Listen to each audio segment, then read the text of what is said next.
আসসালামু আলাইকুম। আজকে আপনাদেরকে দেখাবো আমার মা আমার বেবির জন্য কিভাবে চিকেন রান্না করে। সো এর জন্য দেখা যাচ্ছে যে আমি এখানে কয়েক পিস চিকেন নিয়ে নিয়েছি। এখন তেলে একটু পেঁয়াজ গরম করে নিচ্ছি। হালকা গরম হয়ে গেলে এর ভিতরে সাদা এলাচ এবং গোলমরিচটি দিয়ে নিলাম। এর ভিতরে তেজপাতা এবং একটু লংও দিয়ে নিয়েছি। এখন এটাকে হালকা জাল দিব, বেশি বাদামি দরকার নেই। এর ভিতরে এখন আমি কিছু ধনে জিরে গুঁড়ো, মরিচ, হলুদের গুঁড়ো দিয়ে নিব। এগুলো সব সামান্য পরিমাণ করে, খুব বেশি না। এবং আদা রসুন বাটা 1 টেবিল চামচ দিয়ে নিয়েছি। দিয়ে এটাকে হালকা করে, বেশি না, হালকা করে একটু জাল দিয়ে নিব, একটু কষিয়ে নিব হালকা করে। বাট আমরা কখনোই বেরেস্তার মতো করব না, এটা জাস্ট নর্মালি একটু পানি দিয়ে নিলাম যাতে একটু নরম নরম থাকে পেঁয়াজগুলো, বেশি পোড়া পোড়া যেন না হয়ে যায়।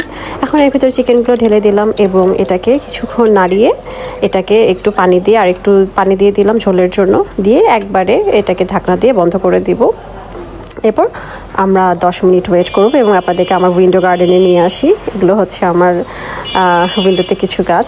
এখন 10 মিনিট হয়ে গিয়েছে। এখন দেখি যে একটু পানি একটু সেদ্ধ হয়েই গিয়েছে। এটাকে হালকা একটু নাড়িয়ে দিয়ে আবার একটু জালে দিয়ে দেবো। এখন দেখেন 10 মিনিট পর আবার কিছু জালে থাকার পর ঝোলগুলো শুকিয়ে গিয়েছে।